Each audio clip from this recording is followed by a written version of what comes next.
আসসালামু আলাইকুম রাহমাতুল্লাহ। স্টেপ বাই স্টেপ ম্যাথের ধারাবাহিক ক্লাসে সবাইকে স্বাগত। আমি এখন তোমাদেরকে দেখাবো নবম দশম শ্রেণীর সাধারণ গণিত অধ্যায় 9 ত্রিকোণমিতিক অনুপাত এক্সাম্পল 12। চলো ধাপে ধাপে শুরু করা যাক।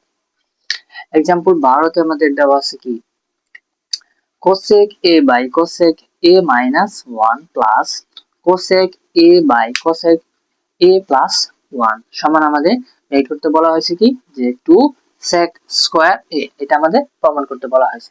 চলো ধাপে ধাপে শুরু করা যাক। এখান থেকে আমরা যদি একটা কাজ করি সেটা হচ্ছে এই cosec a টাকে যদি আমরা সাইডে নিয়ে আসি তাহলে কি হবে, cosec a টাকে যদি আমরা এই পাশে নিয়ে আসি সাইডে তাহলে কি হবে 1 by cosec a minus 1 plus same ভাবে এই cosec টাকে যদি আমরা এই পাশে সাইডে নিয়ে আসি এটার মতন তাহলে কি হবে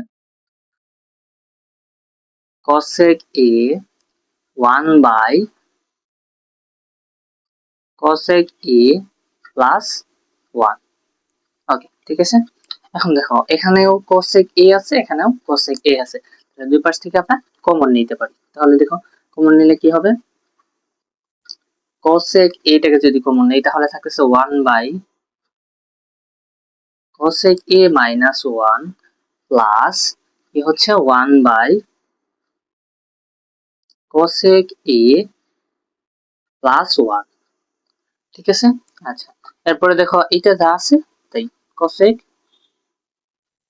a। এখন দেখো এই দুইটা কি লসাগু নেওয়া যায় কিনা, হ্যাঁ লসাগু নিলে কি হয় দেখো তো, এখানে আছে cosec a minus 1, এখানে আছে cosec a plus 1, তাহলে আমরা দুইটা কি লিখবো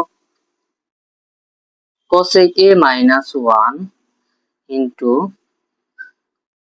cosec a plus 1।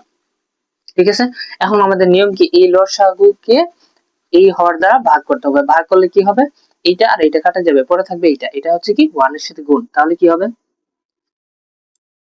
cosec a plus 1 plus, এখন দেখো এই হর লসাগুকে আবার এই হর দ্বারা ভাগ করতে হবে, তাহলে কি হবে এইটা আর এটা কাটা যাবে, শুধু থাকবে কি cosec a minus 1।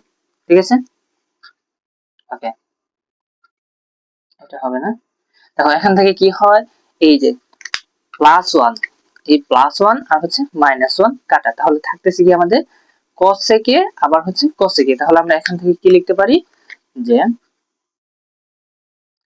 cosec a into cosec a হবে কি, দেখো তো a প্লাস a সমান আমরা কি লিখি, এবং a ইন্টু a সমান আমরা কি লিখি, a ইন্টু a হচ্ছে কি পাওয়ার যোগ হয়ে যায়, পাওয়ার যোগ হয়ে কি হয়ে যায় a স্কয়ার, আর এটা কি হয়ে যাবে ঘাত যোগ হবে, ঘাত হয়ে কি হবে 2, এখানে 1 আছে এখানে 1 আছে, তাহলে কি হবে দুইটা যোগ হয়ে 2 হবে, 2 a হবে। তাহলে আমরা এখান থেকে কি লিখতে পারি cosec a plus cosec a, তাহলে আমরা লিখতে পারি কি 2 cosec a বাই নিচে আছে কি দেখো এখানে একটা সূত্র ফেলানো যায় কিনা, দেখো তো এইটুকু যদি a হয় এইটুকু যদি b হয়, a এইটুকু b, তাহলে কি হবে a minus b into a plus b, তাহলে আমরা কি লিখতে পারি a plus b into a minus b সমান আমরা কি জানি a plus b into a minus b equal কি লিখি আমরা a square minus b square. ঠিক আছে, তাহলে আমরা এখন আমরা কি লিখি a square minus b square, তাহলে আমরা এখান থেকে কি লিখতে পারি cosec স্কয়ার a মাইনাস 1 মানে কি cosec স্কয়ার মানে কি a square minus b square, এখানে 1 উপর স্কয়ার না লিখলেও হবে। এখন দেখো এখানে কি হয়ে যাবে এই cosec এই 2 cosec এর সাথে গুণ হয়ে যাবে, গুণ হলে কি হবে দেখো তো a ইনটু 2a গুণ হয়ে কি হবে 2a স্কয়ার, তাহলে এখানে কি হবে 2 cosec আর হচ্ছে cosec, তাহলে গুণ হয়ে কি হবে গুণ হয়ে হবে 2 cosec স্কয়ার a, আর নিচে আছে কি a square minus b square, এটাকে আমরা কি লিখতে পারি cosec স্কয়ার মাইনাস 1 ইকুয়াল হচ্ছে কি cot স্কয়ার a। ঠিক আছে, cot স্কয়ার a, তাহলে আমরা এইটুকু সবার আমরা লিখতে পারি হচ্ছে কি এইটুকু সমান আমরা লিখতে পারি হচ্ছে cot স্কয়ার a। ঠিক আছে, এখন আরেকটা সূত্র হচ্ছে কি, এখানে আরেকটা সূত্র হচ্ছে যে কোসেক এ সমান হচ্ছে কি 1/sin a। এটুকু কিন্তু এই সূত্রগুলো আমাদের অবশ্যই জানা থাকতে হবে।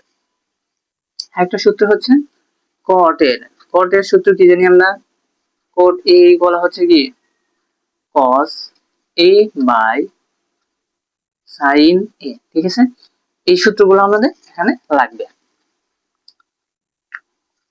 এখানে আমরা তাহলে লিখতে পারি কি যে 2 cosec স্কয়ার a, তাহলে আমরা লিখতে পারি কি cosec সমান আমরা লিখতে পারি হচ্ছে কি 2 into 1/sin স্কয়ার a। দেখো এখানে কি আছে, cosec এর উপরে স্কয়ার আছে, তার জন্য এখানে এই যে cosec সমান 1/sin, যেহেতু cosec এর উপরে স্কয়ার আছে তার জন্য আমরা 1/sin স্কয়ার দিয়ে দিলাম। ঠিক আছে, এখন দেখো নিচে আছে কি cot, এই যে cot সমান আমরা লিখতে পারি কি cos বাই sin, তাহলে লিখবো হচ্ছে কি cos square a by sin square a। দেখো এখানে আমরা লিখছি cot সমান cos বাই sin, কিন্তু এখানে লিখলাম কি cos square by sin square. কি জন্য, দেখো এখানে কি আছে cot এর উপর স্কয়ার আছে, তার জন্য স্কয়ার হয়ে গেল। এখন দেখো এখানে এই 2 টা কি হবে 1 এর সাথে গুণ হয়ে যাবে, গুণ হয়ে কি হবে 2/sin স্কয়ার a, আর নিচে যা আছে তাই থাকবে। এখন দেখো কি আছে, এখানে ভাগ আছে, ভাগ থাকলে আমরা কি জানি যে গুণ হয়ে যাবে, তাহলে গুণ হলে কি হবে নিচে যা আছে এটা উল্টে যাবে, এইটুকু কি হবে গুণ হয়ে উল্টাই যাবে, এটা আছে নিচে এটা হবে উপরে, এটা আছে উপরে এটা হবে নিচে, তাহলে উপরে আছে তাহলে আমরা কি লিখবো নিচে লিখবো, এটা নিচে আছে এটা কি লিখবো উপরে লিখবো। ঠিক আছে, এখন থেকে একটা জিনিস খেয়াল করো যে ই sin স্কয়ার a আবার এই sin স্কয়ার a উপর নিচে আছে, এটা আমরা কাটা দিতে পারি। তাহলে এখান থেকে আমাদের থাকতেছে হচ্ছে কি 2/cos square a, 2/cos square a। এখন দেখো এখান থেকে যদি এই 2 টাকে আমরা এরকম করে সামনে নিয়ে আসি তাহলে কি হবে, এখানে হবে কি 2 into 1/cos স্কয়ার a। ঠিক আছে, 2 into 1/cos স্কয়ার a। আমরা কি জানি যে 1/cos a ইকুয়াল হচ্ছে কি sec। ঠিক আছে, তাহলে এখানে কি আছে 1/cos আছে, তাহলে আমরা এখান থেকে কি লিখতে পারি 2 into 1/cos সমান হচ্ছে কি sec। এখানে যেহেতু cos এর উপর স্কয়ার আছে তাহলে আমরা sec স্কয়ার দিয়ে দিলাম। ঠিক আছে, এইটুকু দেখো আমাদের প্রমাণে বলছে কি 2 into sec স্কয়ার a, এটুকু হচ্ছে কি আমাদের রাইট হ্যান্ড সাইড দেখানো হলো। আচ্ছা, অঙ্কের মধ্যে যদি কোথাও না বুঝতে পারো অবশ্যই আমাকে জানাবা, আমি আরো ভালো করে বোঝানোর জন্য চেষ্টা করবো। আজকে এ পর্যন্তই, আল্লাহ হাফেজ।